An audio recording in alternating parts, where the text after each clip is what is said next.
Right. Voice clear ஆகிதா?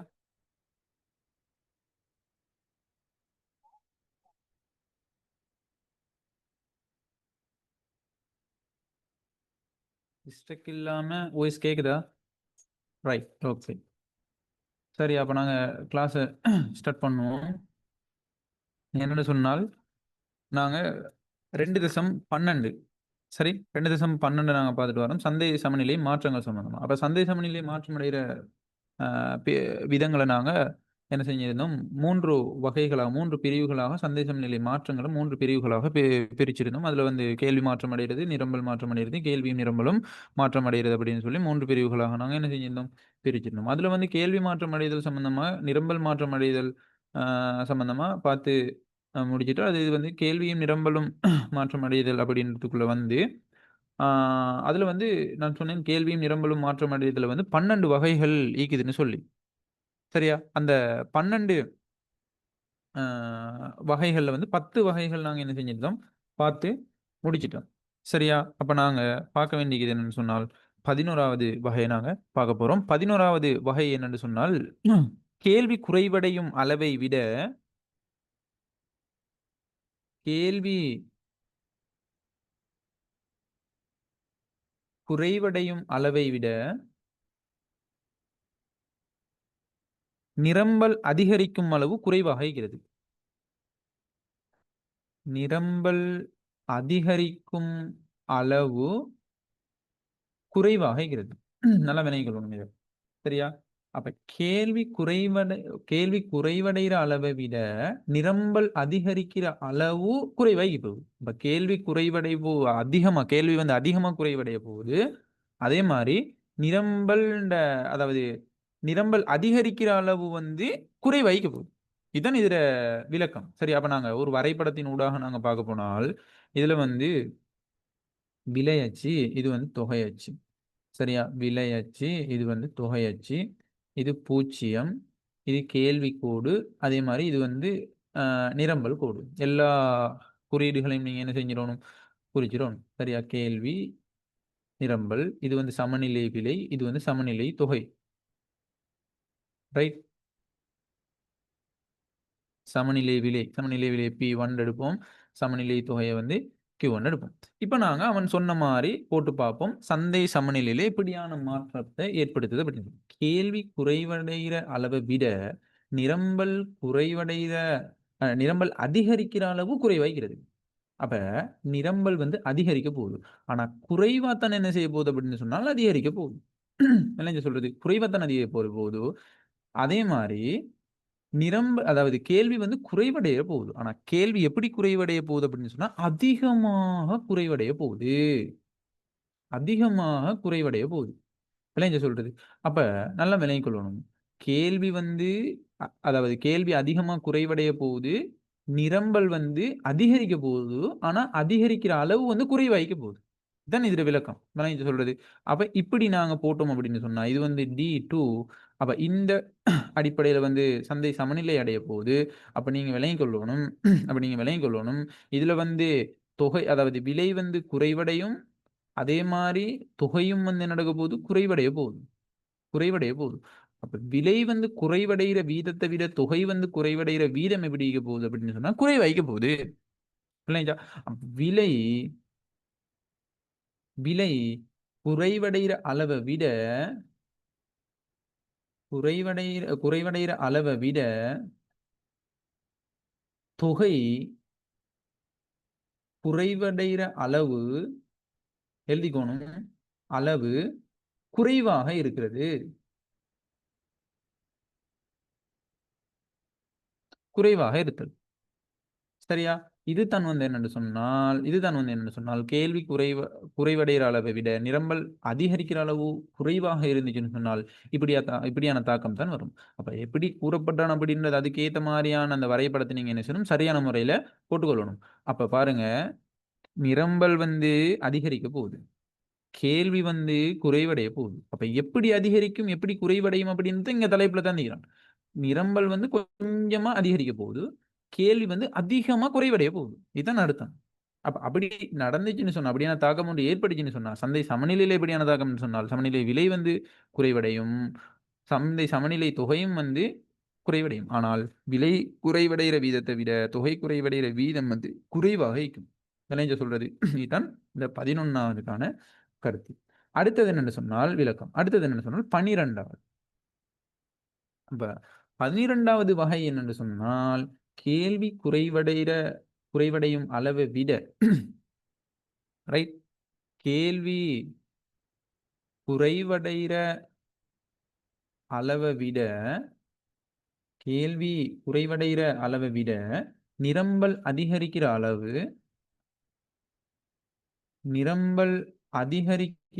அளவு கூடுதலாக இருக்கிறது.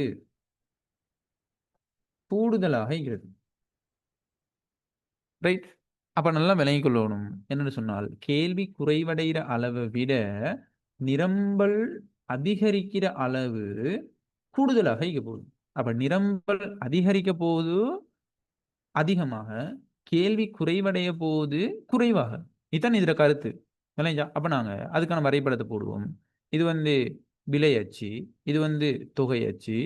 அப்ப சந்தை சமநிலையில் எப்படியான தாக்கத்தை ஏற்படுத்த போகுது அப்படின்னு சொல்லி போட்டு பார்க்க போறோம். இதுல விலை, இதுல தொகை, இது வந்து கேள்வி கோடு, இது வந்து நிரம்பல் கோடு, ரைட். இது வந்து சமநிலை, சந்தை சமநிலை விலை, இது வந்து சந்தை சமநிலை தொகை. இதுல வந்து P1 எடுப்போம், இது வந்து 0, அதே மாதிரி வந்து இதுல வந்து Q1 எடுப்போம். சரியா? இப்ப நாங்க என்ன செய்ய போறோம்? கேள்வி குறைவடைகிற அளவை விட நிரம்பல் அதிகரிக்கிற அளவு கூடுதலாக நிரம்பல் அதிகரிக்க போது அதிகமாக அதிகரிக்க போகுது S2 ஆக, நிரம்பல் அதாவது கேள்வி குறைவடைய போது கொஞ்சமா. கேள்வி குறைவடைய போது எப்படி? கொஞ்சமா. விளைஞ்சு சொல்றது. அப்ப இப்படி நாங்க படத்தை போட்டோம் அப்படின்னு சொன்னா D2ன்னு சொல்லி படத்தை போட்டோம்னு சொன்னால் S2வும் D2வும் சந்திக்கிற புள்ளி வந்து இந்த புள்ளி. அப்ப விலை வந்து என்ன நடக்க போகுது? குறைவடைய போகுது. P2 ஆக குறைவடையும். தொகை வந்து நடக்க போகுது? அதிகரிக்க போகுது. Q2 ஆக. அப்ப இதுல இருந்து நீங்க என்ன விளங்கிக் கொள்ள போறீங்கன்னு சொன்னால் விலை குறைவடைகிற வீதத்தை விட குறைவடைகிற அளவை விட தொகை அதிகரிக்கிற அளவு வந்து குறைவாய்க்குது. இதுல இருந்து நீங்க என்ன செய்யணும் என்றால் இதைத்தான் விளங்கிக் கொள்ளணும். சரியோ? அப்ப விலை குறைவடைகிற அளவை விட தொகை அதிகரிக்கிற அளவு எப்படி இருக்க போகுதுன்னு சொன்னால் குறைவாய்க்க போகுது. விளைஞ்சா?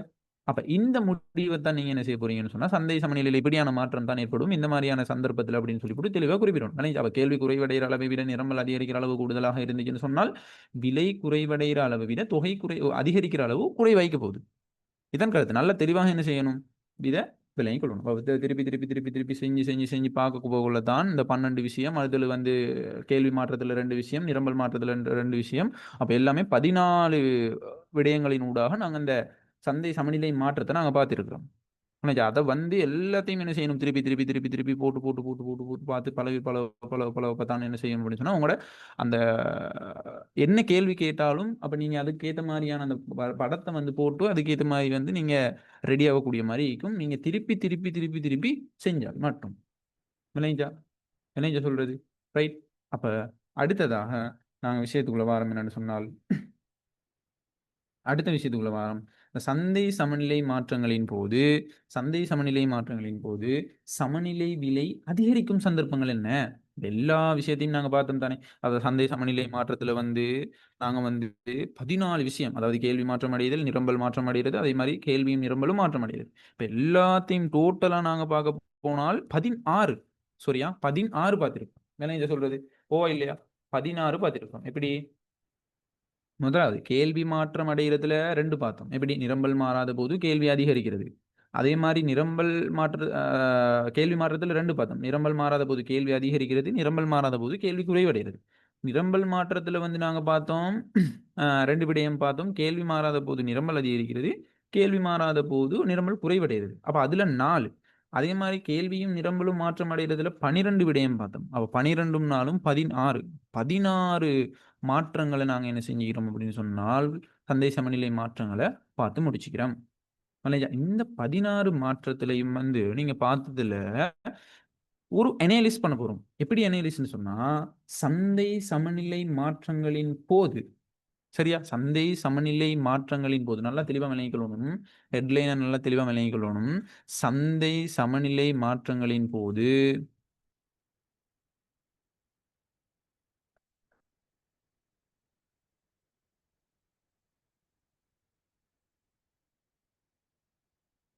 மாற்றங்களின் போது சமநிலை விலை சமநிலை விலை அதிகரிக்கும் சந்தர்ப்பங்கள் எந்தெந்த சந்தர்ப்பத்துல வந்து சந்தையில வந்து எந்தெந்த சந்தர்ப்பத்துல சந்தை சமநிலை விலை அதிகரிக்குது. விளைஞ்சா அப்ப இந்த சந்தர்ப்பம் முதலாவது நிரம்பல் மாறாத போது கேள்வி அதிகரிக்கிறது. நிரம்பல் மாறாத போது முதலாவது என்ன, எஸ் வந்து மாறாத போது கேள்வி அதிகரிக்கிறது.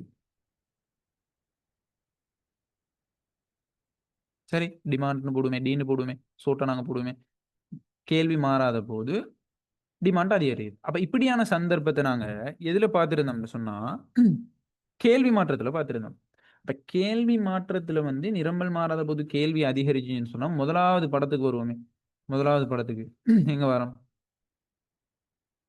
ரைட். அது வந்து அந்த அந்த இது வந்து மாறிட்டு அப்ப அப்படியான சந்தர்ப்பத்துல வந்து கேள்வி, அதாவது நிரம்பல் மாறாத போது கேள்வி அதிகரிச்சுன்னு சொன்னால் இப்படி வரும். நிரம்பல் கோடு கேள்வி கோடு, இது வந்து நிரம்பல் கோடு, சமநிலை விலை, சமநிலை தொகை. அப்ப நிரம்பல் மாறாத போது கேள்வி அதிகரிச்சுன்னு சொன்னால் இங்க விலை அதிகரிக்குதா இல்லையா? அதிகரிக்குதா இல்லையா? சொல்லுங்க பாப்போம். அதிகரிக்குது. அதிகரிக்குது. அந்த அதிகரிக்கிற விடயத்தை தான் என்ன செஞ்சுக்கிறான்னு சொன்னா கேட்டுக்கிறான். விலை அதிகரிக்குது, எப்படியோ விலை அதிகரிக்கிற சந்தர்ப்பம். விளைஞ்சா அப்ப விலை அதிகரிக்கிற சந்தர்ப்பம், முதலாவது சந்தர்ப்பம் என்ன, நிரம்பல் மாறாத போது கேள்வி அதிகரிக்கிறது. விளைஞ்ச சொல்றது. அதே மாதிரி இரண்டாவது சந்தர்ப்பம் என்னன்னு சொன்னால் கேள்வி மாறாத போது நிரம்பல் குறைவடைகிறது. அப்ப கேள்வி மாறாத போது நிரம்பல் குறைவடைகிறது நிரம்பல் மாற்றத்துல பார்த்திருந்தோம். இப்ப நிரம்பல் மாற்றத்துல போது கேள்வி மாறாத போது நிரம்பல் குறைவடைஞ்சா விலை வந்து என்ன நடக்க போகுது, அதிகரிக்க போகுது. அப்ப நல்லா விளையணும். கேள்வி மாறாத போது நிரம்பல் குறைவடைகிறது. அப்ப பார்ப்போமே, கேள்விக்கு நிரம்பல் கோடு, கேள்வி கேள்வி கோடு, நிரம்பல் கோடு, கேள்வி கோடு. இப்போ வந்து என்ன நடக்க போகுதுன்னு சொன்னால் கேள்வி மாறல, நிரம்பல் வந்து குறைவடைய போகுது. பாருங்க. அப்ப இங்க வந்து நாங்க தொகையை நாங்க கவனிக்கலைங்க. என்ன கேட்டுக்கிறான் கேள்வியில, என்ன கேட்டுக்கிறான் கேள்வியில, விலை அதிகரிக்கிற சந்தர்ப்பங்கள். விலை வந்து இங்க அதிகரிக்குதா இல்லையா? இங்க விலை அதிகரிக்குதா இல்லையா? அதிகரிக்குது. அதிகரிக்குது. அவங்க சொல்றது. விலை அதிகரிக்கிற இரண்டாவது சந்தர்ப்பம் என்னன்னு சொன்னால் கேள்வி மாறாத போது நிரம்பல் குறைவடைகிறது. சரியா? அதே மாதிரி கேள்வி அதிகரிக்கும் அதே வேளை நிரம்பல் குறைவடைகிறது. அப்ப கேள்வி அதிகரிக்கும் அதே அளவினால நிரம்பல் குறைவடைஞ்சாலோ, அல்லது கேள்வி அதிகரிக்கும் அளவை விட நிரம்பல் குறைவான அளவு குறைவாக இருத்தல், கேள்வி அதிகரிக்கும் அளவை விட நிரம்பல் குறைவடையும் அளவுல வந்து கூடுதலாக இருக்கிறது. இப்படியான சந்தர்ப்பத்திலையும் வந்து நடக்க போகுதுன்னு சொன்னா விலை வந்து அப்ப நீங்க படத்துல பார்க்கும் போதே உங்களுக்கு விளங்கும். சமநிலை விலை வந்து எப்படியான சந்தர்ப்பத்துல வந்து விலை அதிகரிக்குது அப்படின்றது வந்து என்ன பார்த்துக்கொள்ள இயலும். விளைஞ்சவன் சொல்றது. அப்ப அதை வந்து நீங்க என்ன செய்யணும், தெளிவாக விளையங்களும். அப்ப விலை அதிகரிக்கிற சந்தர்ப்பம் என்ன, நிரம்பல் மாறாத போது கேள்வி அதிகரிக்கிறது, கேள்வி மாறாத போது நிரம்பல் குறைவடைகிறது, கேள்வி அதிகரிக்கும் அதே அளவினால நிரம்பல் குறைவடைகிறது, கேள்வி அதிகரிக்கும் அளவை விட நிரம்பல் குறைவடைகிற அளவு குறைவாகிறது. இப்படியான சந்தர்ப்பத்திலையும் வந்து நடக்க போது விலை அதிகரிக்க போகுது. அதே மாதிரி கேள்வி அதிகரிக்கும் அளவை விட நிரம்பல் குறைவடைகிற அளவு கூடுதலாக இருக்கிறது. அப்ப இப்படியான சந்தர்ப்பத்திலையும் வந்து நடக்க போது விலை அதிகரிக்க போகுது. அதே மாதிரி கேள்வி அதிகரிக்கும் அளவை விட நான் சொல்ற விஷயத்தெல்லாம் திருப்பி திருப்பி அந்த இதுல பாருங்க, விலை அதிகரிக்கிற சந்தர்ப்பத்தில் எல்லாத்தையும் பாருங்க இங்க விலை குறைவடையுது, இதை நாங்க எடுக்கலாது, விலை குறைவடையுது, இதை எடுக்கலாது. அதே மாதிரி இங்க பாருங்க விலை அதிகரிக்குது. அப்ப கேள்வி அதிகரிக்கும் அளவை விட நிரம்பல் குறைவடைகிற அளவு கூடுதலாக இருக்குது. அப்ப இப்படியான சந்தர்ப்பத்திலும் என்ன நடக்கும், விலை அதிகரிக்கும். அப்ப இங்கேயும் விலை அதிகரிக்குது, கேள்வி அதிகரிக்கும் அளவை விட நிரம்பல் குறைவடைகிற அளவு குறைவாக இருக்கிறது. அப்ப இப்படியான சந்தர்ப்பத்திலும் என்ன நடக்க போகுது, இந்த விலை அதிகரிக்கும். இதை பாருங்க, இதுலயும் வந்து விலை அதிகரிக்கும். விலை அதிகரிக்கிற சந்தர்ப்பத்தில் எல்லாத்தையும் வந்து நீங்க தெளிவா நோட் பண்ணி வச்சுக்கொள்ளணும். இதை வச்சு என்ன செய்ய போறான் அப்படின்னு சொன்னா கேள்வியில கேட்பான். எல்லாம் சொல்றது எம்சிக்யூ கேள்வியை எடுக்க பார்ப்பான். சரியோ? தெளிவாக என்ன செய்யணும், விலையும் கொள்ளணும். ரைட். அப்ப கேள்வி அதிகரிக்க சந்தை சமநிலை மாற்றங்களின் போது சமநிலை விலை அதிகரிக்கிற சந்தர்ப்பங்கள் என்ன, சந்தை சமநிலை விலை நிரம்பல் மாறாத போது கேள்வி அதிகரிக்கிறது, கேள்வி மாறாத போது நிரம்பல் அதிகரிக்கிறது, கேள்வி அதிகரிக்கும் அதே அளவினால நிரம்பல் குறைவடைகிறது, கேள்வி அதிகரிக்கும் அளவை விட நிரம்பல் குறைவடைகிற அளவு குறைவாகிறது. கேள்வி அதிகரிக்கும் அளவை விட நிரம்பல் குறைவடைகிற அளவு கூடுதலாகிறது. அப்ப எல்லா விஷயமும் நீங்க என்ன செய்யுங்க, இப்ப திருப்பி திருப்பி திருப்பி திருப்பி அதை பார்க்குற டைம்ல தான் எப்படியான டைம்ல வந்து உங்களுக்கு கேள்வி அதை போட்டு, அதாவது அந்த அந்த படங்களை போட்டு பார்க்குற டைம்லயே உங்களுக்கு விளங்கும் இதுல வந்து கேள்வி அதிகரிக்கும் அப்படின்னு. கேள்வி அதிகரிக்கும் அளவை விட நிரம்பல் அதிகரிக்கிற அளவு குறைவாகிறது. கேள்வி குறைவடைகிற அளவை விட நிரம்பல் குறைவடைகிற அளவு கூடுதலாகிறது. இப்படியான சந்தர்ப்பங்கள்லையும் வந்து நடக்க போகுதுன்னு சொன்னால் சந்தை சமநிலை விலை வந்து அதிகரிக்க போகுது. அதே மாதிரி அதுக்கு மாற்றமான கருத்து என்ன? சந்தை சமநிலை இது நாங்க பார்த்தோம் தானே, இதுக்கு மாற்றமான கருத்து. அப்ப சந்தை சமநிலை மாற்றங்களின் போது சந்தை சமநிலை விலை குறைவடைகிற சந்தர்ப்பங்கள் என்னென்ன விளைஞ்ச சொல்றது, அதையும் வந்து நீங்க என்ன செய்யலாம், தெளிவாக விளங்கிக் கொள்ளலாம். அப்ப அந்த படத்துல போட்டிக்கலாம், நிரம்பல் மாறாத போது கேள்வி குறைவடைஞ்சா விலை குறைவடையும் சந்தை சமநிலை விலை, கேள்வி மாறாத போது நிரம்பல் அதிகரிச்சா சந்தை சமநிலை விலை குறைவடையும். அதே மாதிரி கேள்வி குறைவடையும் அதே வேலை நிரம்பல் அதிகரிக்குது. எப்படியான சந்தர்ப்பம்? கேள்வி குறைவடையும் அதே அளவினால நிரம்பல் அதிகரிக்கிறதா இருக்கலாம். கேள்வி குறைவடைகிற அளவை விட நிரம்பல் அதிகரிக்கிற அளவு குறைவாக இருக்கிற சந்தர்ப்பமாகிக்கலாம். அதே மாதிரி கேள்வி குறைவடைகிற அளவை விட நிரம்பல் அதிகரிக்கிற அளவு கூடுதலாக இருக்கிற சந்தர்ப்பமாகிக்கலாம். அல்லது வந்து கேள்வி அதிகரிக்கும் அளவை விட நிரம்பல் அதிகரிக்கிற அளவு கூடுதலாக இருக்கிறது. கேள்வி குறைவடையும் அளவை விட நிரம்பல் குறைவடைகிற அளவு குறைவாக இருக்கிறது. இப்படியான சந்தர்ப்பங்கள் எல்லாத்துலேயும் வந்து நடக்க போகுதுன்னு சொன்னால் சந்தை சமநிலை விலை குறைவடைய போகுது. அப்போ சந்தை சமநிலை விலை வந்து குறைவடைகிற சந்தர்ப்பம், சந்தை சமநிலை வந்து அதிகரிக்கிற சந்தர்ப்பம், சந்தை சமநிலை மாற்றங்களின் போது சமநிலை விலை மாற்றமடையாத சந்தர்ப்பத்தையும் நீங்க என்ன செய்யணும், தெளிவாக விளங்கிக் கொள்ளணும். அப்ப சந்தை சமநிலை மாற்றமடையாத சந்தர்ப்பங்கள் வந்து என்னன்னு சொன்னால் சந்தை சமநிலை விலை மாற்றமடையாத சந்தர்ப்பம், சந்தை சமநிலை விலை மாற்றமடையாத சந்தர்ப்பம் 2 சந்தர்ப்பம். கேள்வியும் நிரம்பலும் ஒரே அளவால அதிகரிக்கிறது, கேள்வியும் நிரம்பலும் ஒரே அளவால குறைவடைகிறது. அப்ப இப்படியான இந்த 2 சந்தர்ப்பத்திலையும் வந்து விலை வந்து மாறாது. ஒரே அளவால அதிகரிச்சாலோ, கேள்வியும் நிரம்பலும் ஒரே அளவால அதிகரிச்சாலோ அல்லது கேள்வியும் நிரம்பலும் ஒரே அளவால குறைவடைஞ்சாலோ சந்தை சமநிலை மாற்றமடையாது.